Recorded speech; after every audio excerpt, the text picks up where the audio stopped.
بسم اللہ الرحمن الرحیم۔ پچھلے 5-7 دن سے سوشل میڈیا پر مفتی طارق مسعود صاحب کو لے کر ایک شور مچا ہوا ہے، جس کی بنیاد ان کا ایک بیان ہے۔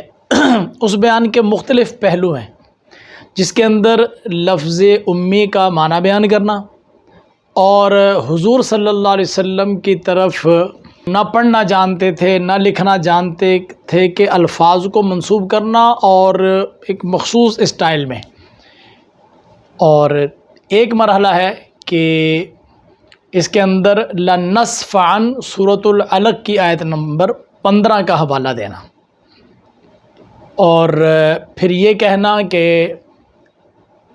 کاتب جس طرح لکھ دیتا تھا، حضور چونکہ پڑھنا لکھنا نہیں جانتے تھے تو آپ کو پتہ ہی نہیں چلتا تھا کہ انہوں نے صحیح لکھا یا غلط لکھا، لہٰذا حضور نے کبھی کریکشن بھی نہیں کروائی کیونکہ آپ کو پڑھنا لکھنا آتا ہی نہیں تھا۔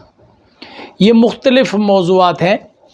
میں آج کی گفتگو میں آپ کی خدمت میں سب سے پہلے سورۃ العلق کی آیت نمبر 15 کے حوالے سے ایک مختصر سی تحقیق پیش کروں گا کہ مفتی طارق مسعود کو اس کے اندر کہاں پر غلطی لگی، اس غلطی کو سدھار لیا جائے۔ باقی یہ بات کہ انہوں نے توبہ کر لی، انہوں نے معافی مانگ لی، انہوں نے رجوع کر لیا، اس پر بھی گفتگو ہم کریں گے کہ وہ توبہ کیسی ہوئی، رجوع کیسا ہوا، اور اس رجوع پر عالم اسلام کو، مسلمانوں کو ان کے ساتھ کیسا رویہ رکھنا چاہیے، سب پر انشاءاللہ ہم بات کریں گے۔ لیکن پہلے گفتگو ہے قرآن پاک کی اس آیت پر جس کے بارے میں انہوں نے کہا ہے کہ اس کے اندر گرامر کی غلطی ہے، بلکہ 100% اس کے اندر گرامر کی غلطی ہے۔ تو چاہے انہوں نے توبہ کر لی، رجوع کر بھی لیا، لوگ کہتے ہیں جی چھوڑ دیں، اب اس مسئلے کو چھوڑا نہیں جا سکتا کیونکہ یہ گفتگو چل نکلی ہے اور لاکھوں لوگوں کے پاس طارق مسعود صاحب کا یہ بیان جا چکا ہے۔ تو اس بارے میں گفتگو کرنا ضروری ہے تاکہ لوگوں کو حقائق کا پتہ چل سکے۔ باقی انہوں نے جو توبہ کر لی ہے، معافی مانگ لی ہے، اس پر ہم کرتے ہیں انشاءاللہ بات۔ تو آئیے سب سے پہلے لَنَصْفَعًا کی بات ہم کرتے ہیں۔ اس کی گفتگو سے پہلے چند باتیں سمجھنا ضروری ہے۔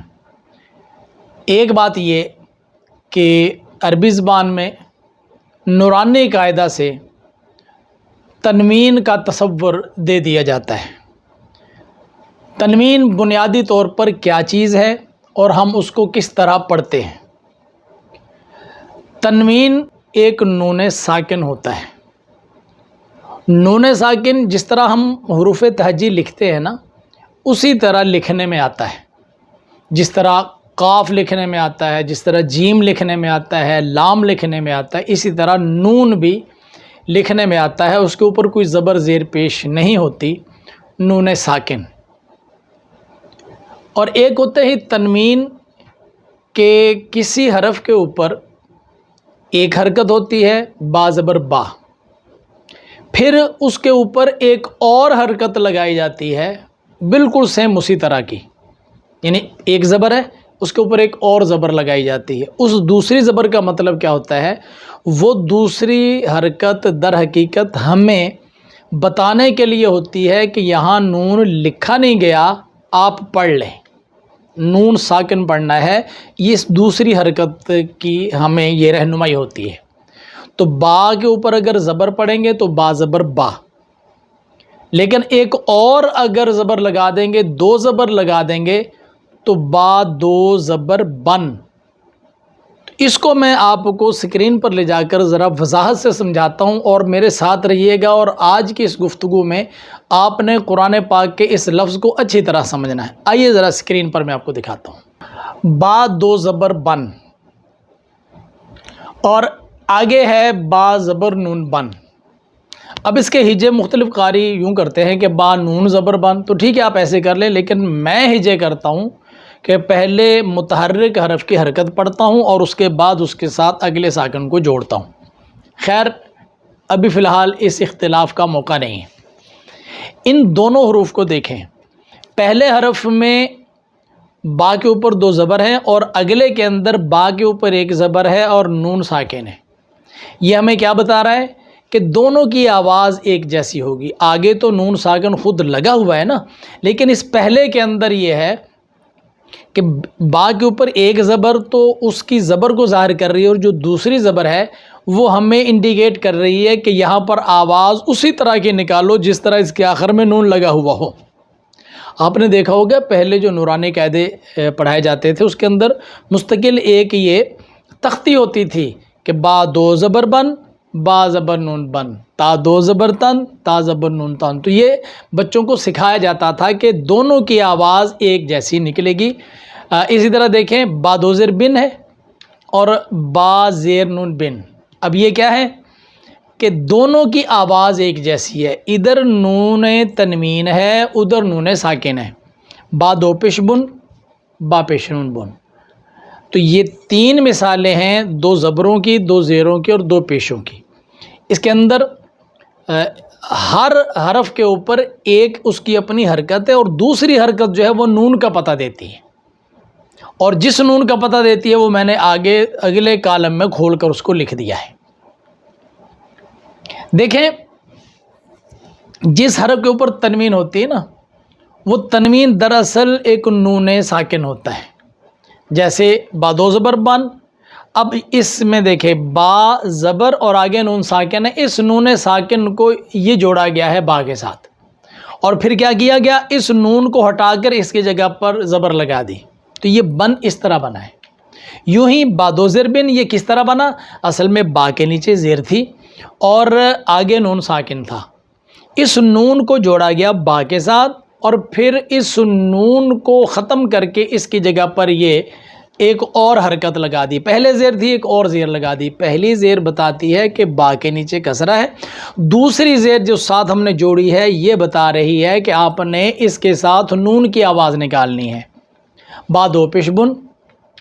اور یہ کیسے تھا، با کے اوپر پیش تھی آگے نون ساکن تھا، اس نون ساکن کو یوں ساتھ جوڑا گیا، جوڑنے کے بعد پھر اس نون کو ہٹا کر اس کی نشانی کے طور پر ہم نے ایک اور پیش لگا دی، تو دو پیشیں آ گئیں۔ یہ ہوتا ہے نون ساکن اور نون تنوین۔ تو نون تنوین بھی نون ساکن ہوتا ہے، نون ساکن بھی نون ساکن ہوتا ہے۔ فرق کیا ہے، نون تنوین میں نون بذات خود موجود نہیں ہوتا، بلکہ نون کو ظاہر کرنے کے لیے حرف کے اوپر ایک حرکت دی جاتی ہے، اور وہ حرکت سیم اسی طرح کی ہوتی ہے جس طرح کی اس حرف کے اوپر پہلے حرکت ہو۔ با کے ساتھ با مفتوح ہو، زبر والی ہو، اس کے ساتھ اگر آپ نے تنوین لگانی ہے یعنی نون کو کی طرف اشارہ دینا ہے تو اس کے اوپر آپ ایک اور زبر لگا دیں گے۔ اگر با کے نیچے زیر ہے اس کے ساتھ تنوین کو نون کو ظاہر کرنا ہے تو آپ کیا کریں گے، اس کے نیچے ایک اور زیر لگا دیں گے، اور اگر پیش لگی ہوئی ہے اور اس کے اوپر آپ نے ایک نون کو ظاہر کرنا ہے تو پیش کے اوپر ایک اور پیش لگا دیں گے۔ یہ پیش ایک ساتھ الٹا پیش شاید یہ خوبصورت لگنے کے لیے لگا دیا جاتا ہے، ورنہ دو پیشیں ہی سمجھے ہیں، سیدھی سیدھی دو پیشیں۔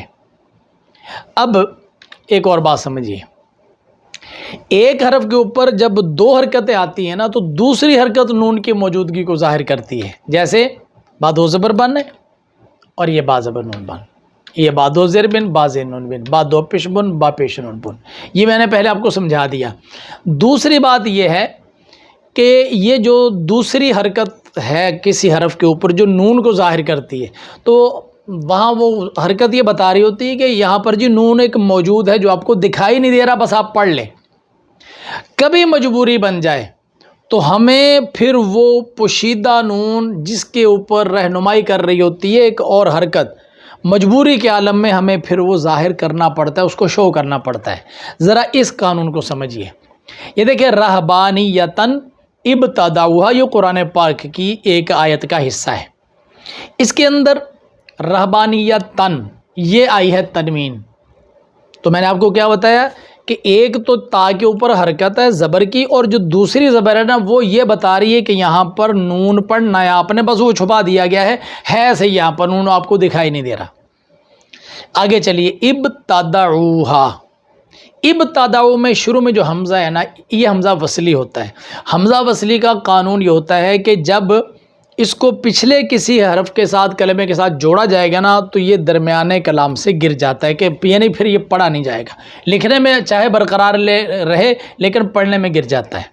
تو اب یہ صورت ہوئی کہ ہم نے اس کو جب جوڑنا تھا رہبانیتن کے ساتھ، ابتدعوها کو جوڑا تو وہ حمزہ کی حرکت کو ہم نے ختم کر دیا، اب ہم جوڑنا چاہتے ہیں لیکن ایک پرابلم آ گئی ہے. اب دیکھیے کہ ابتداؤ کا حمزہ ساکن، حمزہ ختم کرنے کے بعد ابتداؤ کا پہلا حرف ہے با اور وہ ہے ساکن.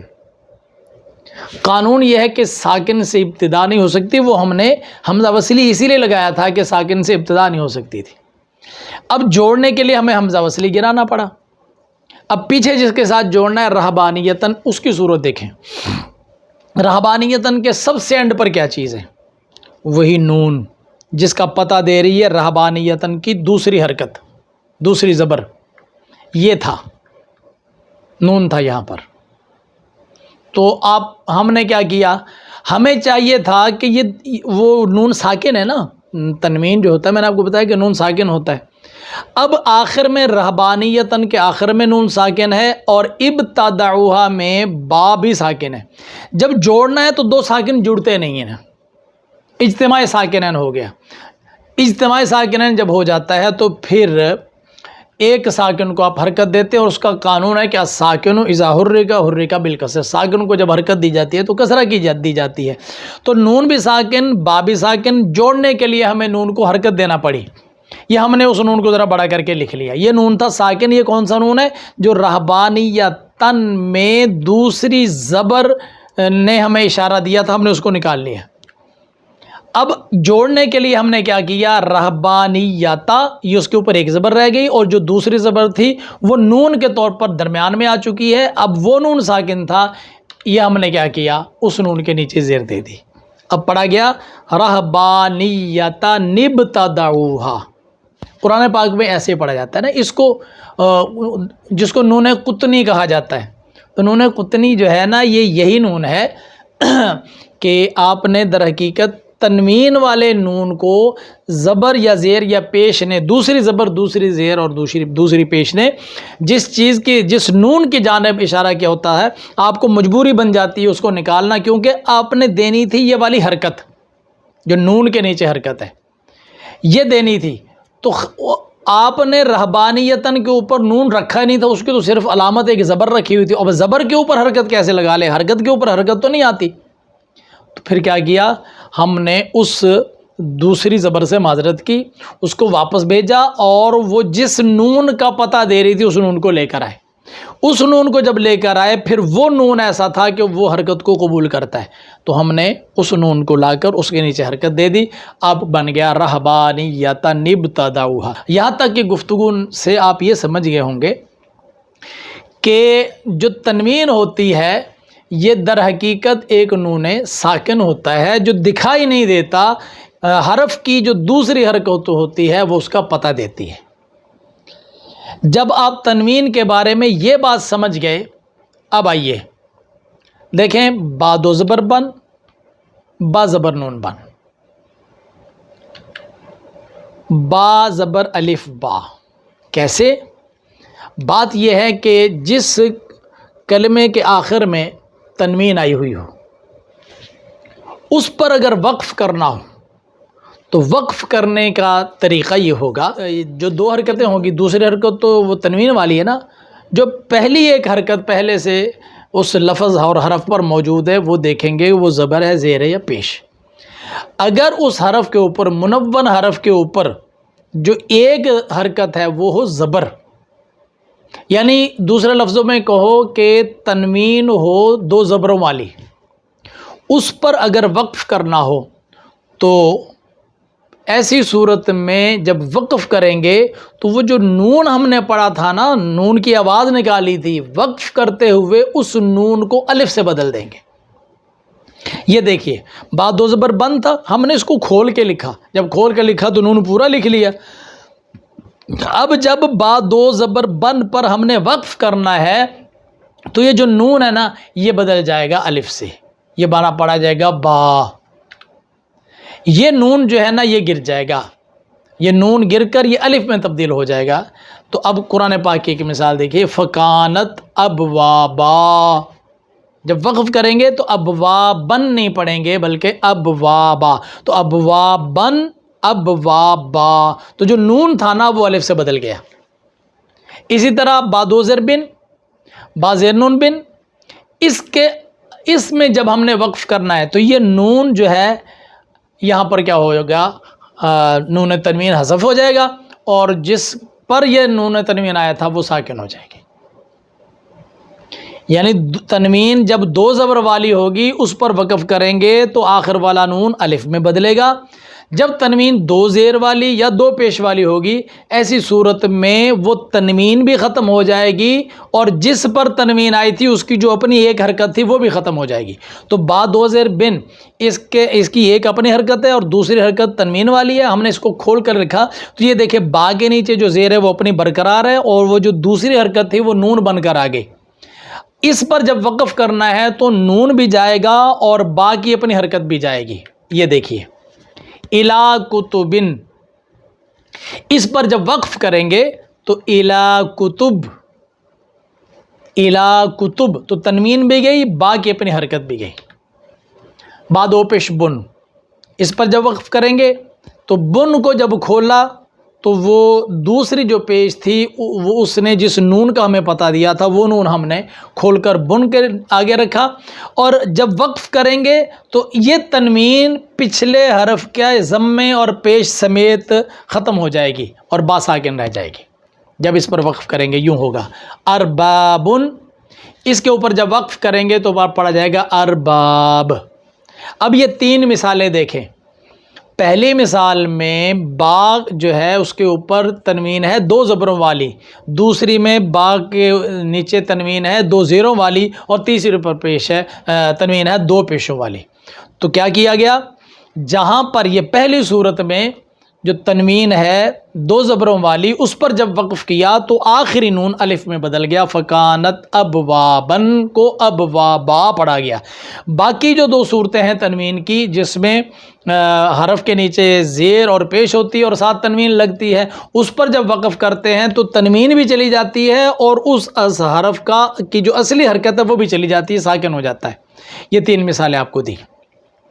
جب یہ باتیں سمجھ گئے، اب کچھ مثالیں آپ مزید دیکھیں تاکہ آپ کو اچھی طرح بات سمجھ آ جائے۔ قرآن پاک میں ہے سبعن شدادن، تو سبعن شدادن، یہ شدادن جو ہے نا یہ ہے ہمارا اصل ٹارگٹ، یہ ہے شدادن، دال دو زبر دن۔ تو اس کو اگر دن کو کھول کر لکھیں تو یوں لکھا جائے گا نا شدادن، دال زبر نون دن۔ چلیں اگر کوئی قاری ناراض ہو رہا ہو بھائی تو دال نون زبر دن پڑھ لیں، مجھے معاف کیجئے گا۔ اب دیکھیے، اب جب اس پر وقف کیا جائے گا تو یہ پڑھا جائے گا شدادا۔ اور مثال دیکھیے نیچے سراجم وہاجا، وہاجن تھا، جیم کے اوپر دو زبریں تھی، یہ دو زبریں کیا ہے، ایک جیم کی اپنی زبر ہے اور دوسری زبر جو ہے وہ نون کا پتہ دیتی ہے، اور جس نون کا پتہ دیتی ہے یہ ہے وہ نون۔ یہ ہم نے جیم کی اپنی حرکت اس کے اوپر رکھ دی، اور جو دوسری حرکت دوسری زبر تھی جس نون کا پتہ دیتی تھی ہم نے کھول کر رکھ دیا۔ اب اس کو وقف کی حالت میں وہاجا، یہ وہاجن میں جو نون ہے نا وقف کی حالت میں یہ نون الف ہو گیا۔ حبا و نباتن، تو جو نباتن ہے نا تا دو زبر تن، تو تا دو زبر تن میں ایک تا کے اوپر جو زبر ہے اس کی اپنی زبر ہے اور دوسری تا جو ہے نا وہ نون کا پتہ دیتی ہے اور وہ یہ والا نون ہے نباتن۔ جب اس نباتن پر وقف کریں گے تو نون الف سے بدل جائے گا نباتا۔ اس طرح جناتن الفافن، فا کے اوپر دو زبریں تھیں، ان دو زبروں کو کھولا تو فا کے اوپر زبر آ گئی اور نون کھل کر سامنے آ گیا، اور جب وقف کریں گے تو وہ نون الف سے بدل گیا الفافا۔ تو یہ ہیں چند مثالیں کہ جب کسی کلمے کے اوپر تنوین آئے دو زبروں والی، اس پر جب وقف کرتے ہیں تو وہ تنوین جو ہے وہ الف میں بدل جاتی ہے۔ یہاں تک دی بات تنوین کی بات آپ کو سمجھ آ گئی۔ اب کچھ نون ساکن کی بات کر لیں۔ فعل پر جب آتا ہے تو وہ تنوین نہیں آتی ہے، وہ نون ساکن، اس کو نون خفیفہ کہتے ہیں، وہ بھی نون ساکن ہی ہوتا ہے، وہ تاکید کے لیے آتا ہے۔ تو یہ ایک لمبی بحث ہے، یہاں اتنا یاد رکھیں کہ فعل کے اوپر بھی نون ساکن آتا ہے اور اس کی آواز بالکل اسی نون ہی کی طرح ہوتی ہے جو کسی حرف کے اوپر حرکت کے ساتھ دوسری حرکت کے طور پر نون تنوین بن کر آتا ہے۔ اب فعل کے اوپر جو نون آتا ہے اس کا ایک قاعدہ دیکھیں، یہ قاعدہ آپ کے سامنے ہے۔ نون خفیفہ کو ماقبل کی حرکت کے موافق حرف علت سے بدلنا جائز ہے، یعنی جس فعل کے آخر میں نون خفیفہ آئے گا، نون خفیفہ نون ساکن کو کہتے ہیں، جس فعل کے آخر میں نون خفیفہ آئے گا اس کے پچھلے حرف کو دیکھ لیں گے، اگر پچھلے حرف کے اوپر زبر ہے تو اس نون کو زبر کے مطابق الف بنا سکتے ہیں، اس کے پیچھے زیر ہے تو اس نون کو زیر کے مطابق یا بنا سکتے ہیں، اس کے پیچھے پیش ہے تو پیش کے مطابق اس نون کو واو بنا سکتے ہیں۔ یہ قاعدہ ہے، یہ قانون ہے۔ وہ قانون کہاں پر ہے؟ اس کتاب میں۔ یہ صرف کی بڑی لازوال کتاب ہے اور تقریباً مدارس کے نصاب میں پڑھائی جاتی ہے۔ یہ اس کا پہلا صفحہ ہے اور یہ ہے اس کے اندر قانون۔ قانون یہ ہے کہ ہر نون تنوین و خفیفہ را بحرف علت بر وفق حرکت ماقبل آ بدل میں کنند در حالت وقف جوازن نزد یونس۔ یہ ہے قانون۔ میں آسان لفظوں میں آپ کو بتا دیتا ہوں کہ نون تنوین ہو یا نون خفیفہ ہو۔ نون تنوین جو اسم پر آئے گا جس کی مثالیں میں نے آپ کو بتائیں، اور نون خفیفہ جو فعل کے آخر میں آتا ہے، اس کو آپ اس پر جب وقف کریں گے تو اس کو حرف علت سے بدل سکتے ہیں۔ کس حرف علت سے؟ اس کے پچھلے حرف کو، نون ساکن کے، نون خفیفہ کے پچھلے حرف کو دیکھ لیں، اگر پچھلے حرف کے اوپر زبر ہے تو آپ اس نون ساکن کو الف سے بدل سکتے ہیں، اگر اس کے نیچے زیر ہے تو نون ساکن کو یا سے بدل سکتے ہیں، اگر پیچھے پیش ہے تو اس نون کو واو سے بدل سکتے ہیں۔ دیکھیے لا یدربن، یہ لا یدربن کے اندر جو آخر میں نون ہے یہ نون خفیفہ ہے اور فعل پر آیا ہوا ہے۔ اس کے اوپر اگر ہم لا یدربن پر وقف کریں گے تو اس نون کو الف سے بدل سکتے ہیں، جیسے پیچھے ہم اسماء کے اوپر آنے والی تنوین پر جب وقف کرتے تھے تو اس کو الف سے بدلتے تھے۔ تو جب فعل کے اوپر نون خفیفہ آیا تو اس کو وقف کی حالت میں ہم اس کو الف سے بدل دیں، تو جب وقف کریں گے تو ہم لا یدربا پڑھ سکتے ہیں۔ اور مثال دیکھیں، لا یدربن، آخر میں نون آیا، اس پر اگر وقف کریں گے تو پچھلے حرف کی حرکت ضمہ ہے، اس کے مطابق حرف علت سے بدل لیں، تو لا یدربو پڑھنا جائز ہے۔ لا تدربن، آخر میں نون خفیفہ ہے، جب اس پر وقف کریں گے تو وقف کرتے ہوئے با کے اس کے پچھلے حرف کے نیچے چونکہ زیر ہے تو اس زیر کا خیال کرتے ہوئے نون کو یا سے بدل سکتے ہیں، لا تدریبی پڑھ سکتے ہیں۔ یہ ہے فعل کے اوپر جب آتا ہے نون خفیفہ تو وقف کی حالت میں ہم اس کو الف سے بدل سکتے ہیں۔ اب دیکھیے، اب آ گیا ہے وہ مرحلہ جس پر اختلاف آیا، لنصفعن، یہ بھی لنفعلن کے وزن پر ہے اور فعل ہے، اور یہ آخر کے اندر جو ہے یہ نون خفیفہ ہے۔ تو اسی قانون کے مطابق اس نون خفیفہ پر اگر وقف کریں گے تو اس وقف میں نون کو الف سے بدل دیں گے، لنصفعا یوں پڑھیں گے، یہ جائز ہے پڑھنا۔ یہ پھر آگے دیکھیں، لنصفعن، وقف کی حالت میں تو ہم نے کیا کیا؟ الف سے بدل دیا۔ اب وصل کی حالت لنصفعن بالناس، اگر ہم وقف نہیں کرتے تو ہوا یہ، جس طرح اسم کے اوپر تنوین آتی ہے اور اس تنوین کے اندر بھی ہم یہ کرتے ہیں کہ اصل تو بات یہ تھی کہ وقف کریں گے تو وقف کی حالت میں ہم اس تنوین کو، نون کو الف سے بدلتے ہیں اور الف پڑھتے ہیں، لیکن اگر کسی نے وقف نہیں کرنا، اب دیکھیے دوبارہ مثالیں، کسی نے وقف نہیں کرنا لیکن تنوین دو زبر والی ہے تو وہ لکھتے پھر بھی الف ہی ہیں۔ کیوں جی؟ اب الف لکھنے کی کیا ضرورت ہے؟ آپ نے تو قانون بتایا تھا کہ وقف کی حالت میں اس نون کو الف سے بدلتے ہیں۔ اب جب وقف کرنا ہی نہیں ہے، وصل کرنا ہے، تو ان کی عادت ہے، یہ طریقہ ہے کہ اس وقف والی حالت میں چونکہ الف لکھا تھا اس کا خیال کرتے ہوئے بغیر وقف کے بھی لکھتے الف ہی ہیں، لیکن وصل کی حالت میں الف کو پڑھتے نہیں ہیں۔ پڑھا جاتا ہے وہ نون، تنوین پڑھی جاتی ہے، لیکن لکھنے میں الف آتا ہے، اور لکھنے میں الف کیوں آتا ہے؟ وہ جو وقف میں الف لکھا تھا نا، اس حالت کا اعتبار کیا اور وصل کی حالت میں بھی الف کو لکھ دیا۔ ایسے ہی یہاں پر ہے کہ لنصفعن میں نون کو الف سے بدلا، کس وجہ سے؟ وقف کی وجہ سے. تو وقف کی وجہ سے تو الف سے بدل دیا. پھر لنصفعا بالناصیہ، اگر کسی نے یہاں وقف نہیں کرنا ہے تو وہ نہ کرے. یہاں ساتھ الف لگے گا، اور الف کیوں لگے گا؟ اس کی وقف والی حالت کا لحاظ کرتے ہوئے. یہ والا جیسے وَأَنزَلْنَا إِلَيْكُمْ نُورًا مُبِينًا، اب نورن کے اوپر تنوین ہے، آگے الف لگا ہوا ہے. آپ نے وقف نہیں بھی کرنا، الف پھر بھی لگا ہوا ہے. یہ الف کیوں لگا ہوا ہے؟ یہ اس لیے لگا ہوا ہے کہ جب وقف آپ نے کرنا ہے تو اس تنوین نے الف سے بدلنا تھا نا، تو اس وقف والی حالت کا لحاظ کیا، وہی یاد آپ کے دل میں رہی، اور اس کی یاد میں آپ نے حالت وصل میں بھی الف لکھ دیا. مبینن میں دیکھیں آگے الف ہے، یہ کیوں لکھا ہے؟ اگر کوئی یہاں پر وقف نہیں کرنا چاہتا تو پھر بھی وقف نہیں بھی کرنا چاہتا نا، یہ کتابت کا ان کا طریقہ یہ ہے کہ وقف کی حالت والا الف جو ہے نا یہ وصل میں بھی لکھ دیتے ہیں چاہے پڑھے نہیں. ایسے ہی لنصفعن میں یہ ہوا ہے کہ وہ جو الف ہے نا، نون تھا وہ الف میں بدل گیا وقف کی حالت میں، پھر اس وقف کی حالت کا ہی لحاظ کیا اور لحاظ کر کے وصل کی حالت میں بھی اسی طرح برقرار رکھا.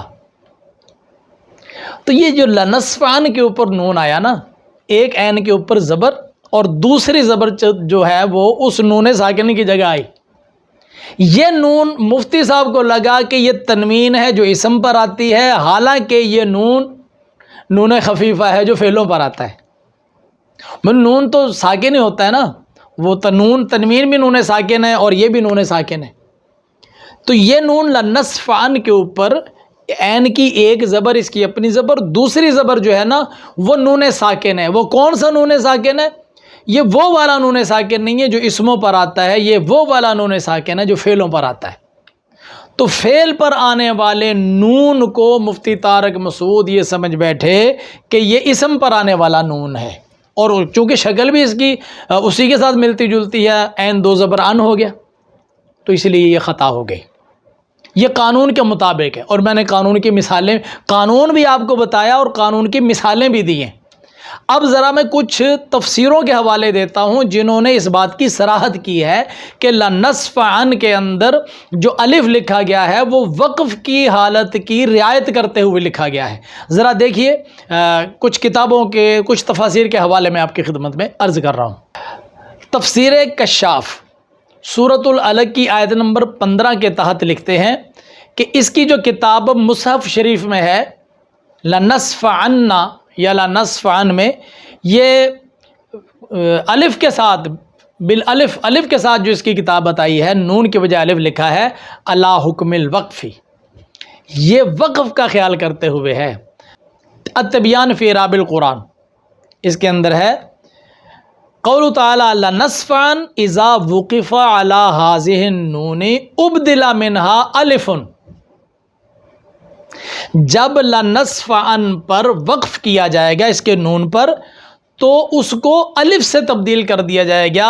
کیوں؟ لسکونها وانفتاح ما قبلها، کیونکہ یہ نون ساکن ہے اور اس کا ما قبل مفتوح ہے. اور وہ قانون میں نے صرف بطرال سے آپ کو بتا دیا کہ جب فعل مضارع کے آخر میں نون خفیف آتا ہے ما قبل مفتوح ہو تو اس نون کو الف سے بدلتے ہیں. یہ آگے چلیے تفسیر بیضاوی، اس میں آپ فرماتے ہیں وَكِتَابَتُهُ فِي الْمُصْحَفِ بِالْأَلِفِ عَلَى حُکْمِ الْوَقْفِ، لنصفعن کے اندر جو نون خفیفہ ہے اس کو جو الف کی صورت میں لکھا ہے وہ علی حکم الوقف ہے، اس وقف کا لحاظ کرتے ہوئے ہے. آگے ہے التسہیل لعلوم التنزیل،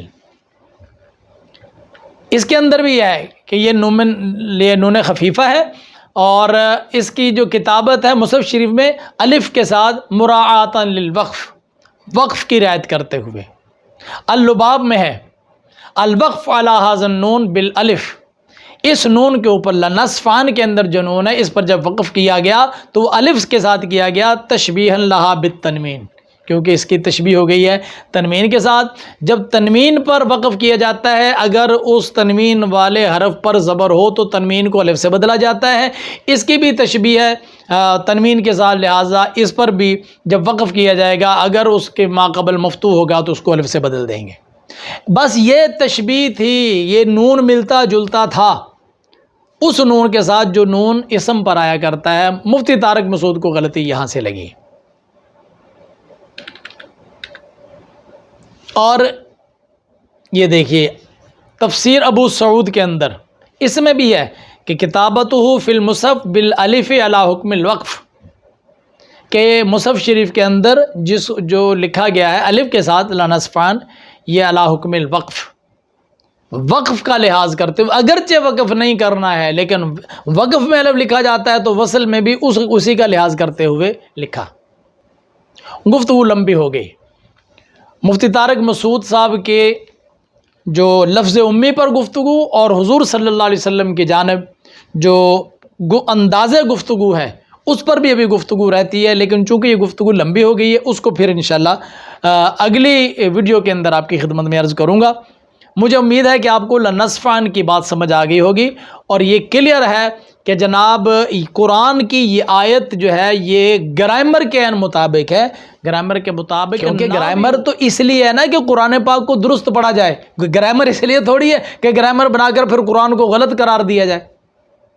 گرامر بنانے کا مطلب یہ مقصد یہ تھا کہ لوگ قرآن کو غلط نہ پڑھیں، تو یہ عجیب کیسے کہ پھر وہ اس گرامر کا فائدہ کیا کہ جس کو پڑھ کر ہم قرآن کو غلط بیان کرنے لگ جائیں کہ قرآن میں غلطی ہے؟ کوئی غلطی نہیں ہے، لوح محفوظ پر لکھا گیا اور رسول اکرم صلی اللہ علیہ وسلم کے قلب اطہر پر اتارا گیا، اور قیامت انا نحن نزلنا الذکر و انا لہ لحافظون، جس کی حفاظت کا ذمہ خود رب کائنات نے لیا ہوا ہے، اس کی زیر زبر کو چینج نہیں کیا جا سکتا، اور ایسا ممکن نہیں ہے کہ کسی صحابی کی غلطی سے وہ لفظ آگے پیچھے ہو گیا ہو اور پھر رسول اللہ کو پتہ بھی نہ چلا ہو۔ بھئی اگر نعوذ باللہ ایسی بات ہوئی ہوتی تو اگر رسول اللہ کو بھی پتہ نہیں چلا تو کیا خدا کو بھی پتہ نہیں چلا؟ اگلے مرحلے پر اگلی وحی کیوں نہ آ گئی کہ محبوب آپ کے ایک صحابی نے وہ لفظ غلط لکھ دیا ہے، ان کو بولیں ٹھیک کریں؟ اللہ تعالیٰ تو جانتا ہے نا، تو کوئی غلطی نہیں تھی۔ مفتی صاحب نے رجوع کر لیا، اچھا کیا۔ بہتر یہ ہوتا کہ یہ قاعدے خود بیان کرتے کہ یہ قاعدے ہیں، موجود ہیں، اور میری اس کے اوپر توجہ نہ تھی یا میرے علم میں نہیں تھے، اس لیے میں نے یہ گفتگو کی ہے۔ اب میرے علم میں آ گئے ہیں، میرے علم میں اضافہ ہو گیا ہے، تو میں نے اس سے رجوع کر لیا ہے، توبہ کر لی ہے، معافی مانگ لی ہے۔ اللہ کریم ہمیں قرآن پاک کی صحیح سمجھ عطا فرمائے اور علم نافع نصیب فرمائے۔